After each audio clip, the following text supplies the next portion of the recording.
toujours devant mes yeux. Si on disait l'Éternel m'abandonne, le Seigneur oublie. Jésus va te voir.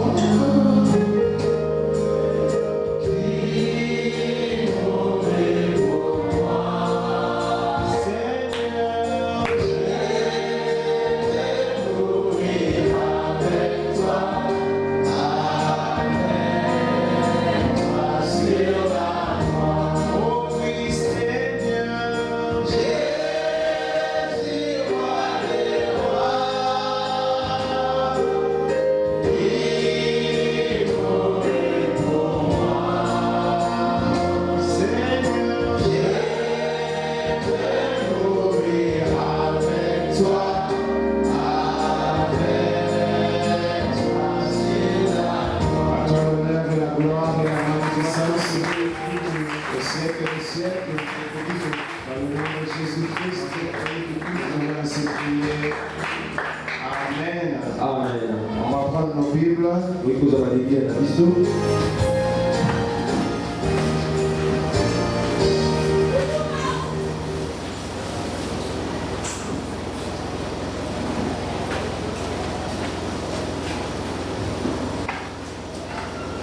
Nous allons prendre nos Bibles.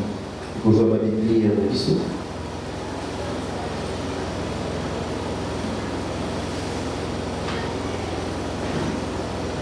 Dans 1 Jean, nous allons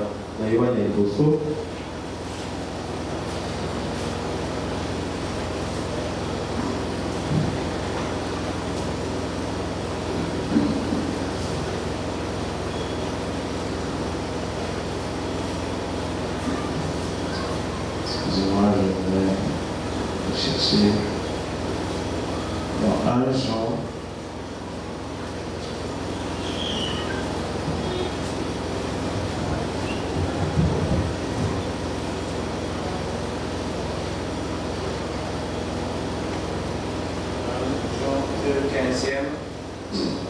Jean 15.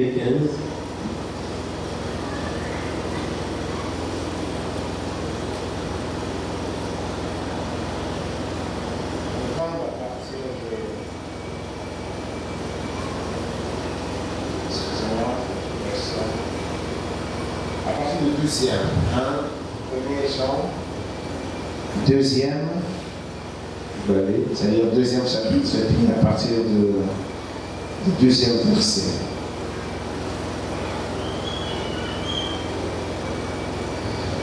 Je vous écris, petits enfants, parce que vos péchés vous sont pardonnés à cause de son nom. Je vous écris, Père, parce que vous avez connu celui qui est dès le commencement. Je vous écris, jeunes gens, parce que vous avez vaincu le mal.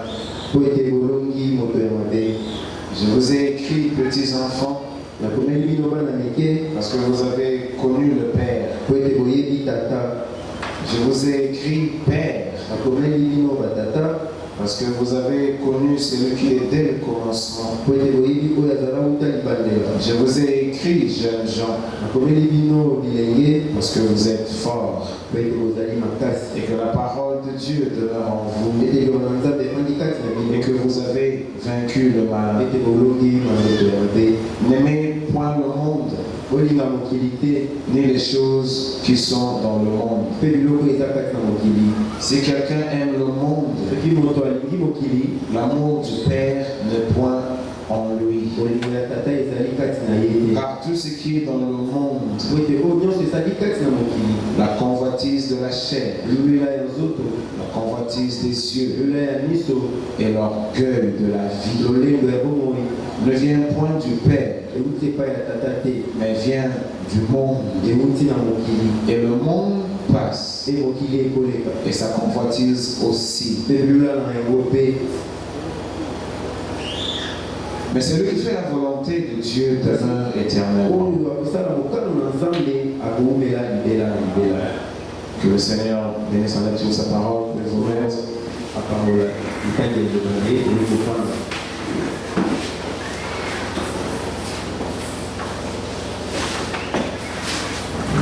Et la Bible dit plus loin là-bas, toujours dans 1 Jean 3. 1 Jean, cette fois-ci 3e, 9e verset.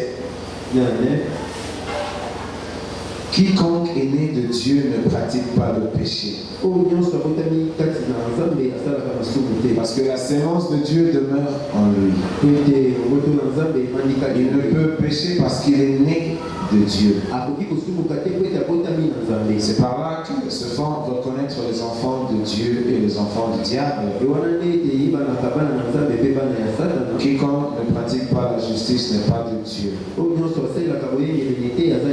Non plus que celui qui n'aime pas son frère.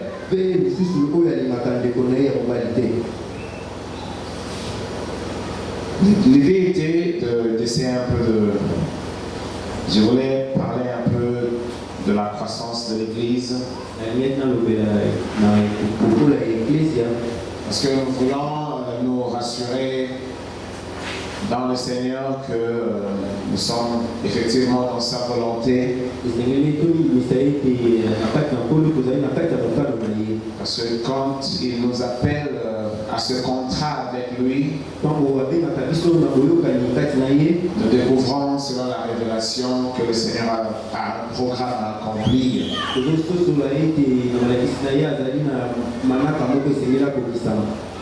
Et surtout nous qui sommes venus dans le message du temps de la fin, comprenons aussi qu'il y a un empressement par rapport à cette croissance. Comme le prophète le dit, que le Seigneur est en train de chercher Ève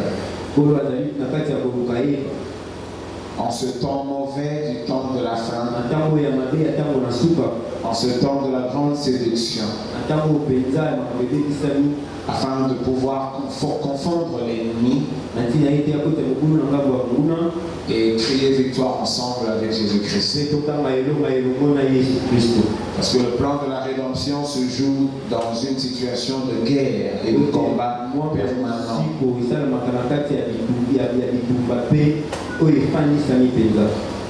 Et dans la plus grande bataille jamais livrée, le prophète dit que le champ de bataille, c'est chaque individu qui croit.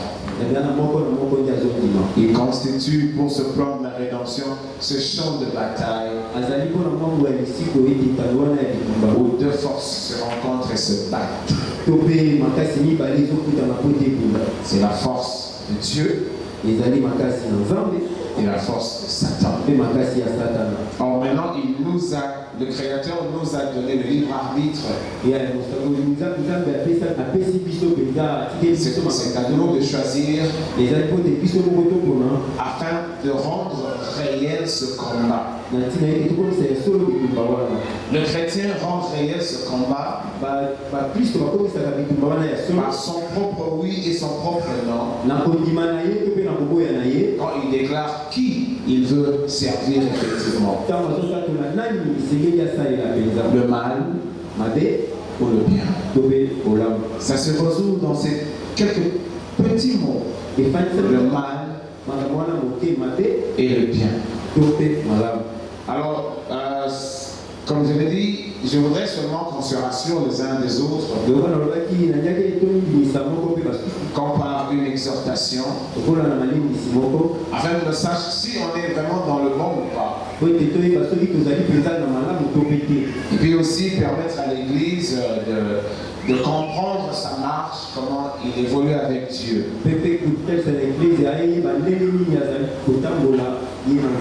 Et quand on dit l'Église, comme nous le savons toujours, ce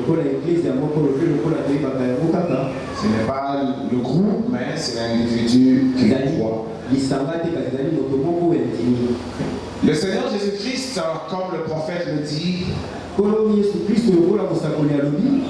sa première doctrine ou sa première prédication, c'était par rapport à la nouvelle naissance.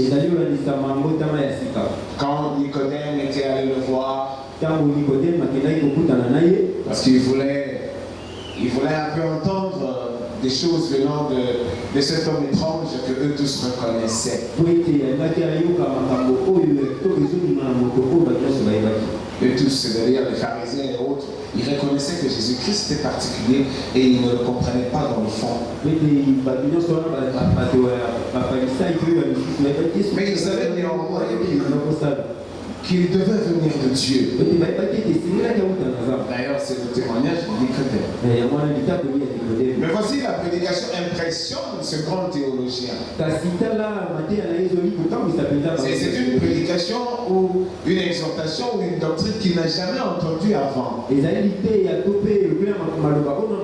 l'ont pas vu dans les lois, dans tout ce que Moïse a donné, ils n'ont jamais vu ça. Parce que bon, il respectait sa religion, la religion de Moïse avec tous les principes que Dieu lui a donnés, et que pour eux ça suffisait. Mais ils ne savaient peut-être pas que c'était simplement charnel, et que tout ce qui est charnel n'apportera jamais rien. Et Dieu ne coopère pas pleinement avec tout ce qui est charnel parce que la chair est condamnée. Vous devez naître de nouveau. Si vous ne naissez pas de nouveau, vous ne serez pas sauvés. Donc c'est ça le principe.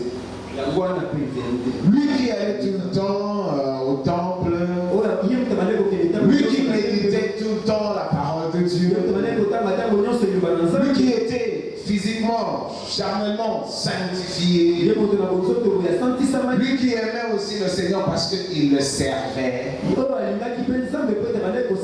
Mais Nicodème découvre il n'est pas sauvé. Alors oui, parce que Jésus-Christ était le maître qui parlait. Et Nicodème ne pouvait toujours pas comprendre parce que c'était une révélation. Et il a ramené sa compréhension là où c'était, c'est-à-dire dans la chair. Ah, comment la matrice de maman est nette. Donc, ce n'était pas ça. Être né d'eau et d'esprit. Et là, c'est toute la raison de notre voyage avec le Seigneur. Donc, nous comprenons que le contrat avec l'Église ou la religion ne nous amène nulle part. Aimer l'Église et venir se mettre là, écouter la parole de Dieu, ça nous amène nulle part. Nous devons naître de nouveau. Bien sûr, cela vient du Seigneur lui-même. Parce qu'il y a certaines doctrines ou églises qui font naître les gens de nouveau. C'est à en couper le souffle. Surtout dans les pays anglophones. Où je suis passé là, je me rappelle encore. Les gens parlent de born again, I'm born again. Et il y a des amis bizarres, mais bon, born again, je suis né de nouveau, Born again. Je me rappelle une fois, je voyageais de Cape Town, j'allais vers, je crois, Johannesburg. Là-bas, c'était dans un bus là. Où il y avait une fille à côté de moi, complètement droguée, elle était dingue parce qu'elle en avait pris jusque-là. Une fois, elle ne se contrôlait pas quand elle se levait pour aller, je ne sais pas moi, les gens, elle était pleine d'ouverture ici.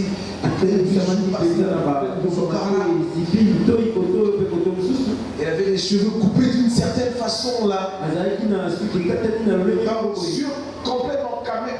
Donc, elle était sous la drogue. Et quand elle parlait tout doucement là. Mais j'ai remarqué qu'elle avait quelques brochures, enfin quelques leaflets. Comment on dit leaflets? Comment on dit ça? Des traités, voilà. Des traités, d'église, tout ça là, campagne d'évangélisation. Je regarde, oh, elle était chrétienne. Il y a un born again. Born again. Born again. Et c'est comme ça, les born again. Il va à Nairobi, là, j'ai entendu des born again, mais il n'est pas hier, mais. Born again. En fait, les églises, pour eux, vous venez, comme Frère Branham le dit, vous saluez le pasteur, il vous secoue un peu de main, et puis entrez dans l'église. Ce fait-là, ça fait de vous un born again. D'autres pensent que quand il va aux eaux de baptême, on le fait plonger au nom de Jésus-Christ. Il sort de là, il pense qu'il est born again. Et toutes ces choses, quoi. Donc, les églises se sont organisées. Bon, parce que spirituellement, il n'y a pas d'expérience faite. Alors, ils engagent les nouveaux là, dans des séminaires. Et quand ils terminent une formation, ou je sais comment on dit, quand ils sont préparés, ils suivent des cours, des leçons évangéliques pendant 2 ou 3 semaines. Et quand ils ont fini, le fait qu'ils ont participé au cours évangélique, le fait qu'ils ont terminé, on leur colle des brevets, ils sont born again. Ok. Bah, maintenant, toutes ces born again là, ça ne produit pas en fait. Voilà, j'ai trouvé une jeune dame complètement droguée, habillée comme un hippie, mais elle était born again. Bon,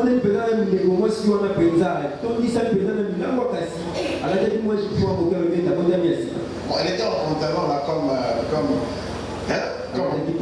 comme tout ça, quoi, comme toutes ces filles légères que vous connaissez. Elle était born again. Alors, nous voulons seulement rassurer les enfants de Dieu comment ils doivent marcher avec le Seigneur.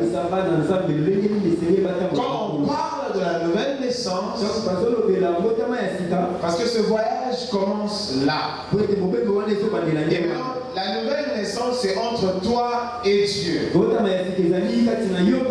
Personne ne connaît la disposition de cœur des uns des autres. Personne ne connaît. Mais chacun peut se reconnaître dans les expériences qui amènent dans la nouvelle naissance ou qui confirment la nouvelle naissance.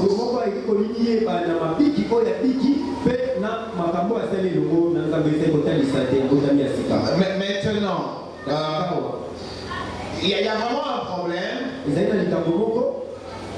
Celui qui vient au Seigneur, il est supposé avoir une expérience personnelle. Et cela, ce n'est pas par rapport à l'église, ou par rapport à sa relation avec les prédicateurs ou quoi. Ou ce n'est même pas par rapport à la façon dont il veut aimer le Seigneur. Mais c'est par rapport à ce qui lui arrive quand il rencontre le Seigneur. Or, le Seigneur n'est pas de ce monde. Parce que quand autrefois, le monde lui appartenait, le Seigneur était en parfaite relation avec Adam et Ève. Et quand il était en parfaite relation, Adam n'avait pas de maladie, il n'avait pas de soucis, il n'y avait pas d'école où aller chercher des diplômes, et il n'y avait pas des compagnies, ou comment on dit, des sociétés où il devait aller chercher du travail pour être salarié et fonder une famille et vivre heureux avec une voiture à côté. Non. La parfaite relation à l'époque là, quand le monde appartenait encore à son créateur, c'est quand Adam et Ève étaient soumis à sa parole. Mais puisqu'après Adam et Ève, ils ont dû basculer vers l'adversaire, nous savons tous que Dieu s'était retiré. Parce que l'homme s'était mis sous le contrôle du malin cette fois-là. Parce que la désobéissance confirmait la séparation. Dans le fait d'avoir désobéi, Dieu a forcé une séparation avec celui-ci. Et cette première forme de vie était condamnée à mort. Et cette mort, depuis lui et son épouse et sa suite, nous fait tous souffrir jusqu'aujourd'hui. Nous naissons dans cette vie. Le prophète dit que cette vie est soumise à la vanité. Donc, si vous voulez retourner à l'Éden, il faudra prendre un autre chemin. Voilà pourquoi le Seigneur a fait tout ce qu'il a fait. Il a envoyé les prophètes parce qu'il devait nous ramener de nouveaux compromis à cet état avant le péché. Et ceux qui nous ont précédés, et nous qui venons après eux, donc ils luttent pour nous ramener dans cet état de perfection. Parce que le monde ne peut pas lui appartenir et qu'il soit le président ou le roi des mortels. Dieu ne règne pas sur des mortels. Parce que même quand il était le roi d'Israël, c'était qu'une ombre. Israël et le règne de l'Éternel au milieu d'eux n'était qu'une ombre de ce véritable règne à venir. Voilà pourquoi l'évangile nous prépare pour retrouver de nouveau le Seigneur et qu'il arrête ce système de choses mortelles pour nous ramener à la vie éternelle comme c'était avant. Mais généralement, nous ne comprenons pas cette réalité-là. Ne connaissant que cette vie, nous voulons la vivre pleinement. Il y a beaucoup de choses qui se passent dans cette vie. La vie dans ce monde qui est contraire à la volonté de Dieu, la volonté parfaite de Dieu. C'est que c'est cet état réel qu'on devait être avec lui sans le péché. Le prophète dit c'était ça sa volonté parfaite. Nous qui venons des perfections et des gloires, nous avons été réduits comme de simples êtres humains peureux, craintifs, limités, mortels même. Alors que la source qui nous a engendrés est une source parfaite qui ne connaît pas de mort, pas de limite du tout. Elle est divine, cette source. Amen. Donc ce n'est pas le Seigneur qui viendra se complaire ou c'est-à-dire s'amuser avec nous dans ce type de monde ici qui ne lui intéresse même pas.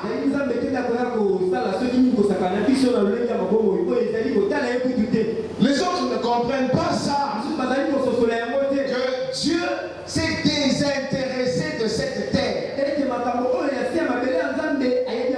La Bible dit même qu'il l'a soumis à la vanité à cause du péché d'Adam. Mais nous voulons ramener ce Dieu dans ce monde ici et qu'il vienne se plaire avec nous dans ce monde que lui a soumis à la vanité et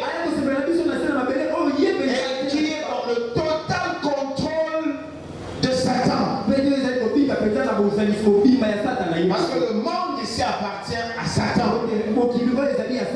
Et tous les systèmes de choses ici, c'est de Satan.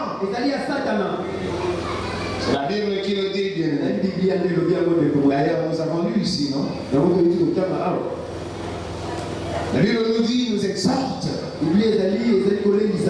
à ne pas aimer le monde, ni les choses qui sont dans le monde.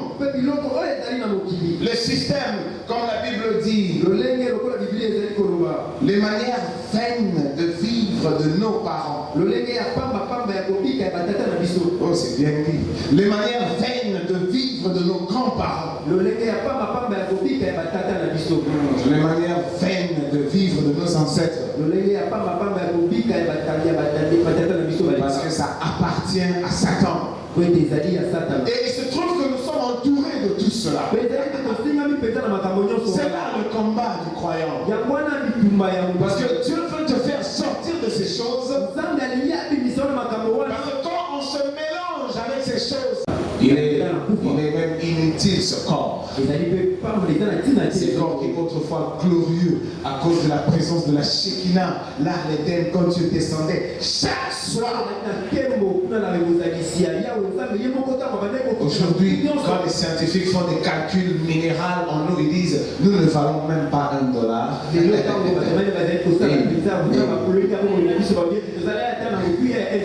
Parce que c'était de la terre qu'Adam était tiré. Et ces minéraux de la terre réunis ensemble, ça donne même pas la valeur de 90 cents. Ça varie entre 1, 2, 3 jusqu'à 80 cents. Il faut ajouter encore 20 cents pour arriver à $1. Vous voyez comment on a été diminué, mais on ne semble pas savoir qu'on est diminué. Nous voulons vivre en orgueil, nous voulons vivre comme si la vie a commencé ici et ça se termine ici. Les autres peuvent le faire. Mais ceux qui viennent dans le Seigneur, quand ils passent par la nouvelle naissance, la puissance, la réalité, l'évidence de cette nouvelle vie vous amène à une autre dimension. Vous êtes une nouvelle créature. Amen. Parce que le Seigneur a promis de recommencer sa création. Et cette promesse est à venir. Alors aujourd'hui, ici dans la partie maudite de l'existence, dans la partie soumise à la vanité, Dieu nous rassemble selon les épisodes. Dieu nous rassemble selon les feuilletons. Dieu nous rassemble selon les époques. Il nous rassemble où? Il nous rassemble dans la parole de Dieu. C'est dans cette parole que véhiculait la vie qu'Adam a perdue à l'Éden. Alors, tout enfant de Dieu qui se marie à cette parole, il est spirituellement fécondé et expérimente une renaissance dans son âme. C'est pas le prophète dit, cette renaissance dans l'âme, si ce n'est pas directement le baptême du Saint-Esprit, cette renaissance va vous amener sûrement jusqu'au baptême du Saint-Esprit. Ça sera une expérience personnelle. Mais vous saurez nous raconter une histoire à propos. Parce que quelque chose t'arrivera. C'est quand une femme réalise que son corps est transformé, change. Parce qu'elle a été effectivement fécondée par la sémence du mal. Tout change. Les envies, les manières, tout change. Vous le saurez. Amen. La même naissance passe comme cela. Alors le prophète dit, il nous réunit comme ça, paquet après paquet. Il nous réunit ainsi par plaque-bande. Amen. Oh, la plaque-bande de l'âge d'Éphèse. Il a envoyé une parole. Il les a réunis là. Et ceux-là sont morts il y a 2000 ans. Alors Dieu les a mis en réserve, déjà sauvés. L'Esprit de Dieu étant en eux, ils sont morts avec le Saint-Esprit. Et le prophète dit, c'est cette puissance qui va Parce que l'éternité, c'est le Saint-Esprit. Le Saint-Esprit, c'est la vie de Dieu. Amen. L'alpha et l'oméga. C'est lui qui n'a ni commencement ni fin. C'est celui-là, le Saint-Esprit. Amen. Alors chaque épisode, chaque période est une plateforme. Donc après le Seigneur Jésus-Christ soit monté et que le Saint-Esprit soit descendu, l'Église a été établie par la prédication des apôtres. Le Seigneur met dans le grenier les enfants, c'est dans les périodes. Éphèse, il ferme. Smyrne, il ferme.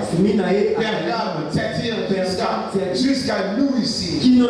Or, eux, ils sont passés. C'est maintenant à nous le challenge. C'est maintenant à nous le défi. Est-ce que le monde va-t-il nous entraîner? Est-ce que le monde et ses plaisirs va-t-il nous convaincre plus que ce qui nous amène l'amour divin? L'amour divin, quand il vient, il ne t'enlève pas du monde, mais il veut te voir combattre et vaincre le monde. Se faire les jeunes gens, vous êtes forts, vous avez vaincu le monde. L'apôtre Paul dit, et lui il appelle la maîtrise, se maîtriser, savoir se contenir. Il nous sort du monde, mais le monde est en nous. Nous sommes sortis du monde, mais le monde reste encore. Et c'est ce qui fait que des fois, comme des ficelles, ça nous tire encore. Ici c'est bien. Il dit, car tout ce qui est dans le monde, la convoitise de la chair, là on ne s'en cache pas. La convoitise de la chair, tout ce qui est lié à la chair, commencer par les désirs intimes d'un homme, d'une femme, parce que dans le monde on ne se contrôle pas. Et le diable, pour le diable, c'est une faiblesse. C'est la première faiblesse des humains. Mais en fait, quand un humain n'a pas le Saint-Esprit, cette faiblesse-là, même s'il vient à l'église ici 1000 fois, cette faiblesse-là ne le quittera pas. Ce n'est pas venir. C'est pourquoi la nouvelle naissance est importante.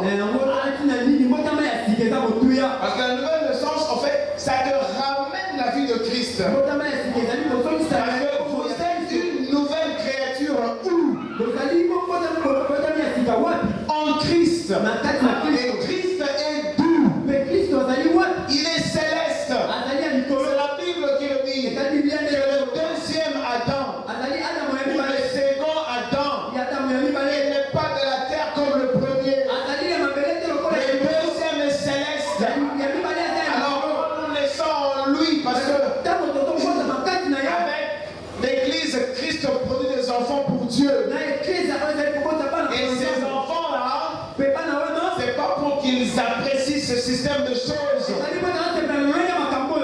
Non, ils sont autant que lui, célestes. Et si vous n'êtes pas né réellement en Christ, vous ne deviendrez jamais céleste. Mesurez-vous par rapport à toutes ces choses. La convoitise de chair. Il faut même aussi nous épargner. Ne pas faire de nous vos camarades. Parce que nous ne sommes pas vos camarades. Nous sommes des responsables. Nous sommes des sentinelles. Nous devons protéger et veiller sur la parole de Dieu. Donc, ne pensez vraiment pas que nous allons vous faire des cadeaux. Parce que nous avons l'amour du maître. Nous allons vous montrer la la voie. C'est à vous d'obéir. Moi, je ne dirais pas à une fiancée et son fiancé de se respecter, les obliger à ce qu'ils se respectent, comme la Bible dit, qu'ils ne passent pas par la fornication. Oui, la fornication, c'est quand ils ont des relations sexuelles avant le mariage. Ils évitent certaines pratiques avant de s'engager dans le mariage. Parce qu'on devient la femme de l'autre, le mari de l'autre, qu'après le mariage, on ne va pas obliger. Non, mais la parole sera prêchée pour vous. On ne va pas obliger à un homme marié de ne pas convoiter les autres femmes qui passent. Parce que si vous êtes vraiment chrétien, mais comment est-ce que le Saint-Esprit ne vous donne pas la capacité de maîtriser votre côté animal?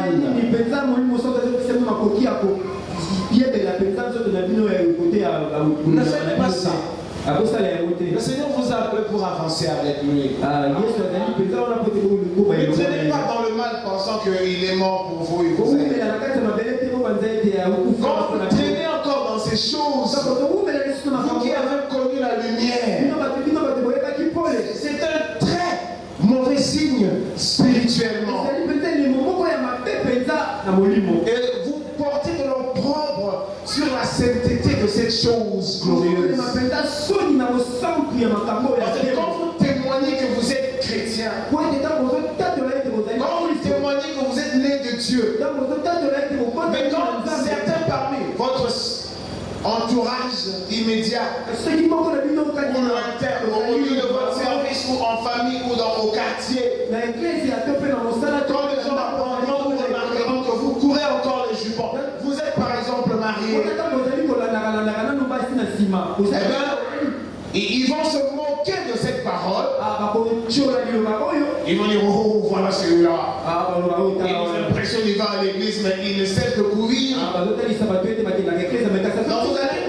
vous allez comme ridiculiser cette parole. Et bon, nous ne savons pas comment le Seigneur le fera. Mais il dit que les personnes pareilles seront sévèrement jugées. Cette vie est précaire. Ça commence très vite. Et ça se termine aussi très vite. Le prophète dit que Jean Calvin, il était un genre méthodiste là, très fondamentaliste.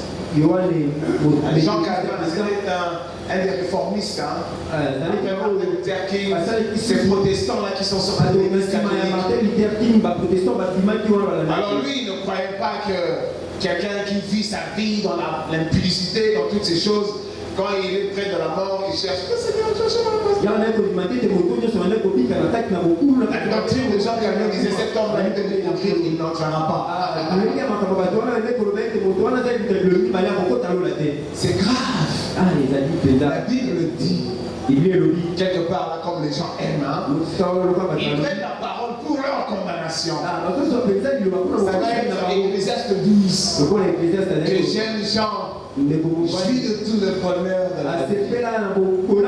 Profite du temps de ta jeunesse. Fais des œuvres. Les gens disent vous regardez. Mais la Bible dit. Mais à la fin, Dieu te trouvera au jugement. Non. Vous ne saurez pas le vaincre au jugement. Non, non. Vous n'avez rien perdu. Vous n'avez rien sacrifié. Vous êtes juste parce qu'on vit toujours dans le désordre. D'ailleurs, le plaisir, c'est plus le désordre que l'ordre. Le plaisir de la chair, c'est plus le désordre que l'ordre. Vous allez vous fondrer dans la débauche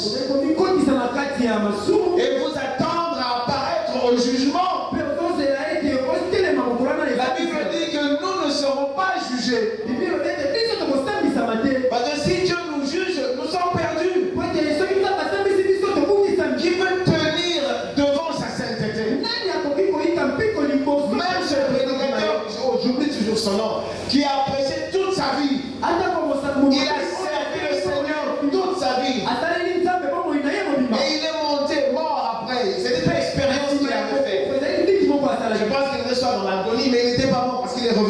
et il a témoigné. Il arrive là, il dit bon, ouvrez. On n'a pas ouvert. C'est pas le fait de qui vous fait entrer. Non, jusqu'à ce que pour lui on a cherché la grâce. Et le Seigneur Jésus-Christ a fait la démonstration qu'il recevait des coups chaque fois que lui, le prédicateur, déconnait. Il a dit que j'ai pris sa place. Alors il peut entrer. C'est comme ça qu'on entre au ciel. C'est au moyen de la grâce. En contournant le jugement. Amen. Vous n'arriverez pas à juger. C'est pourquoi là, il est dit que pour nous, nous ne serons pas jugés. Parce que la sentence qu'elle mène, ma condamnation à moi, le Seigneur Jésus-Christ l'a porté à la croix. C'est pourquoi à la croix, c'était moi. C'est-à-dire que lui est devenu moi. Quand Dieu l'a frappé, c'est moi qui le frappais. Alors il ne me frappera pas deux fois. Parce que le sacrifice à la croix était parfait. C'était le sacrifice. C'était l'agneau qui ôte le péché du monde. Amen. Et c'était moi là-bas. Ce qui fait qu'au jugement, je ne passerai pas. Et comment reconnaissez-vous que c'était vous là-bas à la croix? C'est par la nouvelle naissance, véritable nouvelle naissance, qui fait de vous une nouvelle créature. Et vous le saurez dans votre manière de vivre. En famille, vous avec votre épouse. En famille, vous avec les enfants. En famille, vous avec les parents. En famille, vous avec les autres de la famille. Dans le quartier, vous avec le voisin. Et vous avec nous-mêmes par rapport à la manière ancienne de vivre. Parce qu'avant, ceci arrive parfait. Une mauvaise pensée parfaite. Une colère parfaite. Vous voulez pas vous critiquer, pas vous délivrer. Vous voulez être le peuple, vous voulez confirmer l'orgueil de la vie. Comme la Bible dit. Vous connaissez ces choses.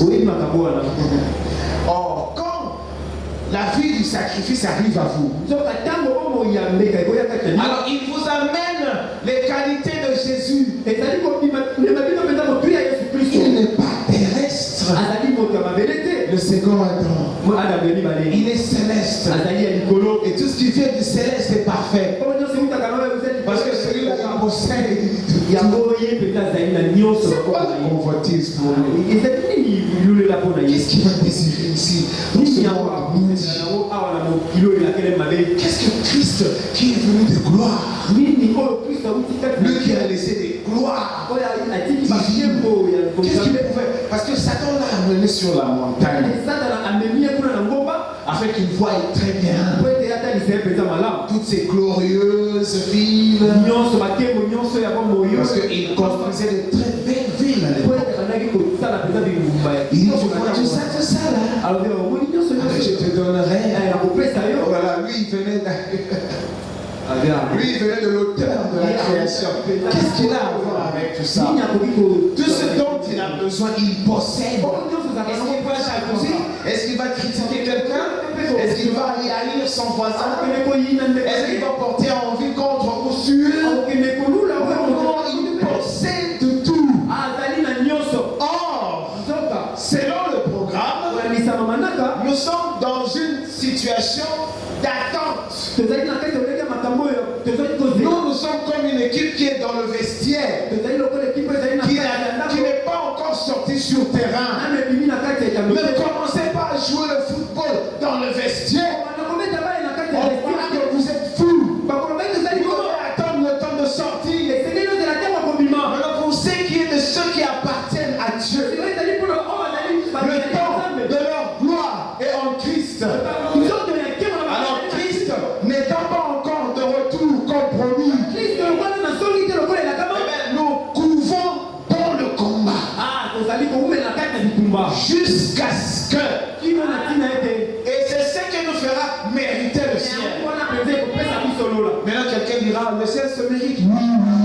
C'est-à-dire, la vie de ce sacrifice, quand il vient en vous, alors vous vivrez la vie de Christ. C'est là même une preuve.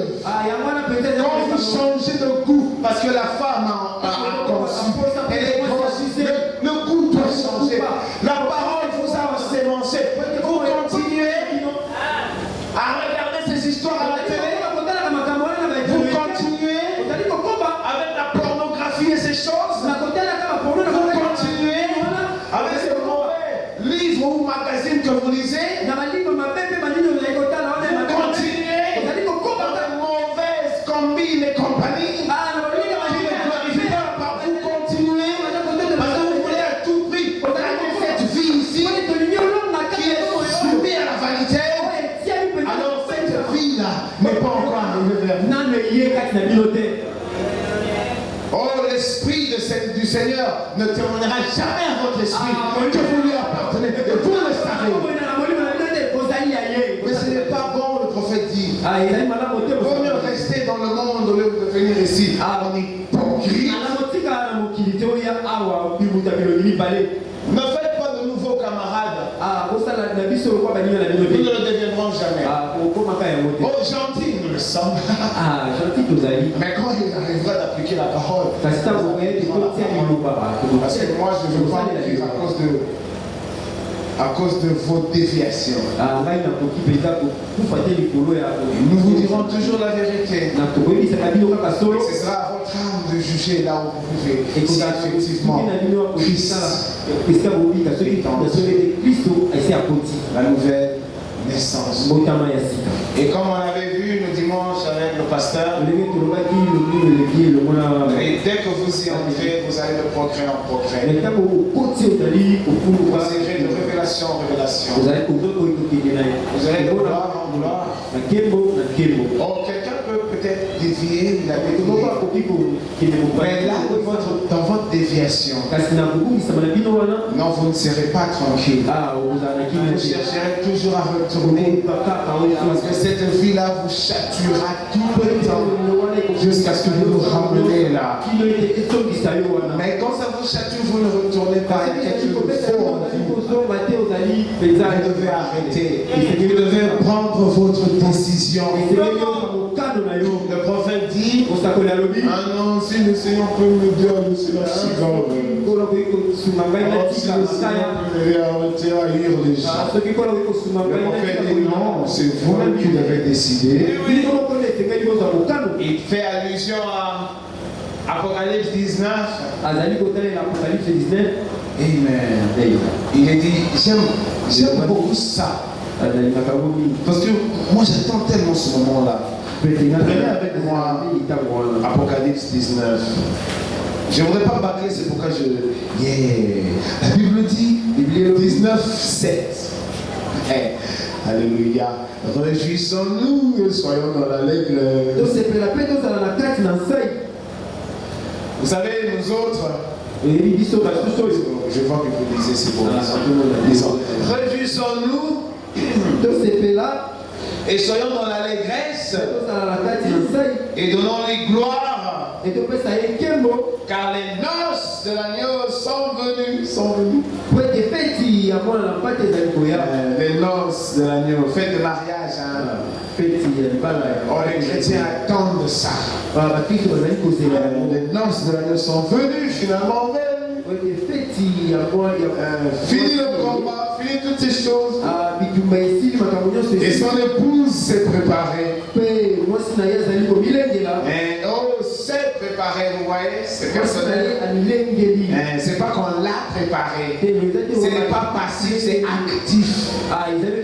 Ce n'est pas passif, oh je croise les mains, il a tout fait quoi. Vous devez vous lever. Amen. Son épouse s'est préparée. Et il lui a été donné de se revêtir. Qu'elle se revête. Elle, non pas on va la revêtir. Non. Elle va se revêtir. Se revêtir d'un fin lin éclatant pur. Car le fin lin, ce sont les œuvres justes. C'est la manière de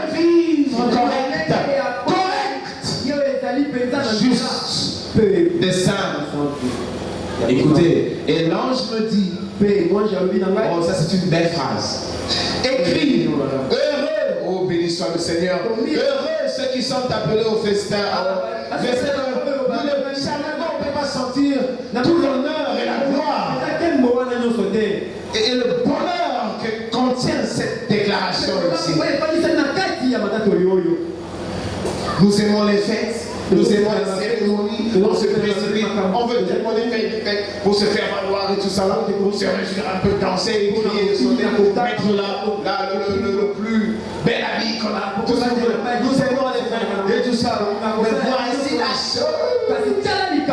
Oui, excusez-moi, moi c'est toute ma vie tout ça. J'attends ça depuis ma jeunesse, depuis ma tendre jeunesse. Oh d'ailleurs je ne pensais même pas que je prendrais autant de l'âge. Ça fait plus de 30 ans. Moi j'attendais toutes les choses. Mais on est encore là. Alors quand je vois ça, je me dis, oh Seigneur. Alors heureux ceux qui sont appelés au festin de noces. Et il me dit, ces paroles sont les véritables paroles de Dieu. Dans les Proverbes dit, vous devez vous préparer. Vous devez décider. C'est ça, comme j'ai dit, le livre arbitre. S'il vous plaît, vous qui avez vu la lumière, soyez simplement sérieux par rapport à ça. Ne voulons pas perdre le temps avec ceux qui ne comprennent pas. Ne tricherez pas avec Dieu. Non, vous ne tricherez pas. Ne trichez pas. C'est encore mieux que quelqu'un soit dans le monde et qu'il fasse des bêtises. Viens ici et qu'il écoute la parole de Dieu et qu'il ne se conforme pas à celle-ci.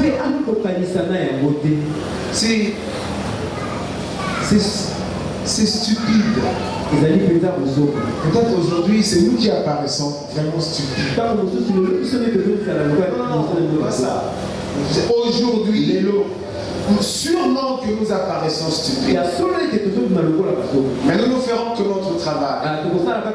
Mais le stupide, c'est plutôt vous qui êtes assis là, qui essayez de communier avec le corps de Christ, mais qui insulte ce corps là. Parce que c'est que Dieu ne supporte surtout pas dans les gens.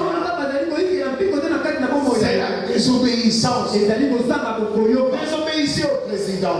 Désobéissez au roi. Désobéissez au gouverneur. Désobéissez aux parents. Faites attention. Faites attention.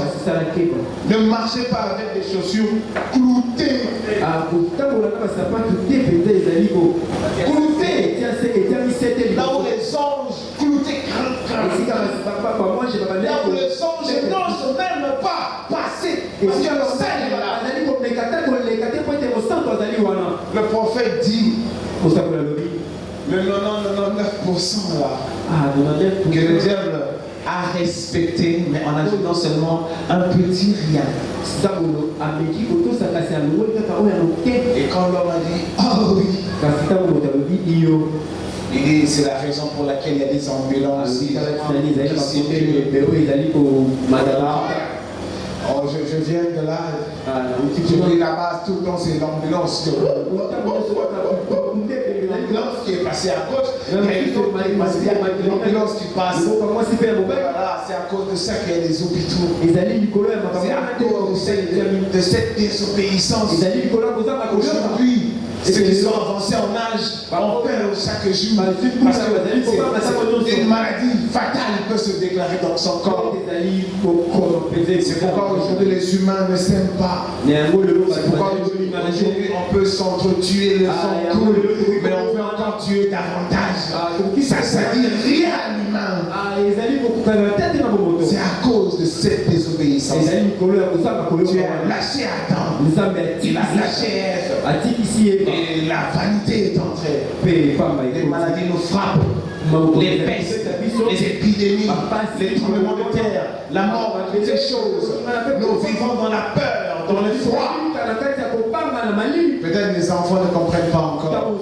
Mais les parents qui sont dans la responsabilité de leur âge, ils savent que la vie est tellement dure que personne ne tient.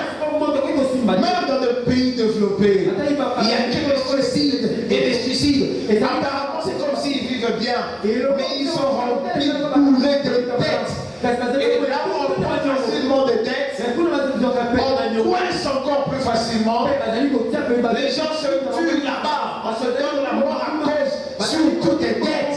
Il y a des suicides dans les pays développés, en Europe, aux États-Unis. Oh, vous n'avez pas l'idée.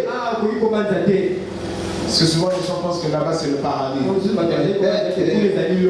Il faut y arriver pour voir que c'est autant dur. Alléluia. Le problème, c'est comprendre ce qu'il y a. Surtout pour nous qui venons dans la lumière de l'histoire. Surtout pour nous qui comprenons que les choses sont finies. C'est par son esprit qui est en nous. Si vous n'avez pas son esprit, parce que l'esprit de Dieu aujourd'hui, quand il vient selon la pensée de Dieu aujourd'hui. Alors il donnera l'état d'urgence. Vous ne serez pas en retard. Vous n'aimerez pas être en retard. Parce que ça peut être trop tard pour vous. L'esprit de Dieu vous poussera à aller toujours de perfection en perfection. Parce que c'est la séduction de la Odyssée. C'est toutes ces distractions. Il va vous pousser et sortir de ces attraits ici. Comme je vous dis souvent, que nous avons à la télévision, de ces attraits ici, ces séductions, c'est sûr que nous avons dans les Facebook, que nous avons dans les YouTube et consorts, que nous avons dans même cette façon de vivre ici. Non, il vous donnera l'état d'urgence parce que le Saint-Esprit parle à la volonté de Dieu aujourd'hui. Il sait que c'est fini. Il n'y a plus de temps. C'est vrai, nous regardons le temps comme les humains. Mais Dieu lui regarde le temps comme Dieu. Oh, il est merveilleux. Moi, je voudrais vraiment qu'il vous donne de son esprit. Et je sais qu'il y a beaucoup qui sont en train de faire des expériences avec le Seigneur. Je ne peux pas croire que nous soyons tels que nous sommes là. Et qu'il n'y ait pas parmi nous des gens qui vivent selon la parole.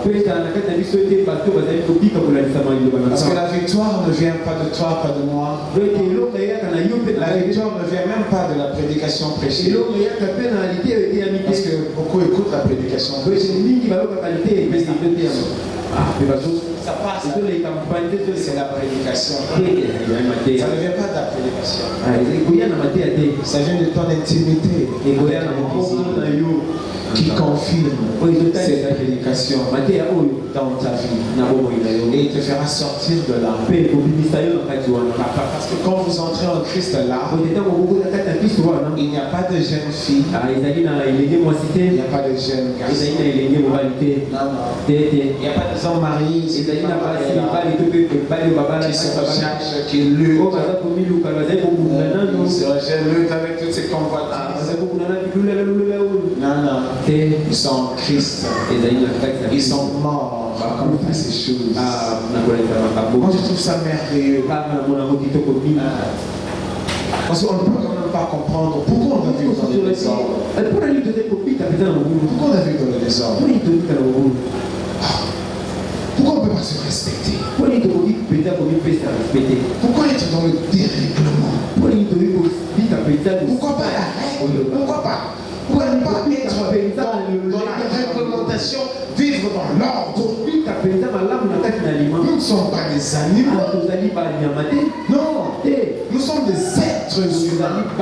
Nous sommes différents des animaux. Eux, ils ont d'autres types de principes.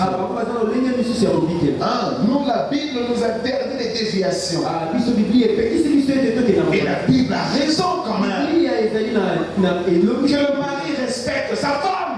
Et que la femme respecte son mari. Que la jeune fille qui n'est pas mariée, qu'elle sache que le corps qu'elle porte là n'est pas son corps, mais ça appartient à son mari qui vient.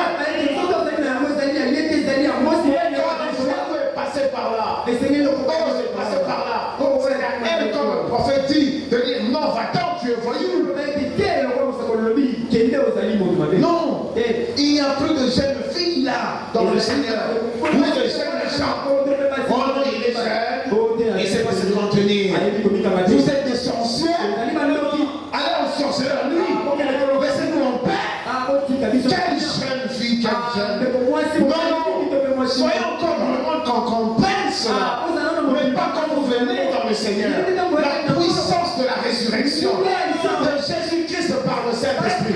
Pourquoi elle n'agit pas en vous comme un détergent pour chasser le mal de vous?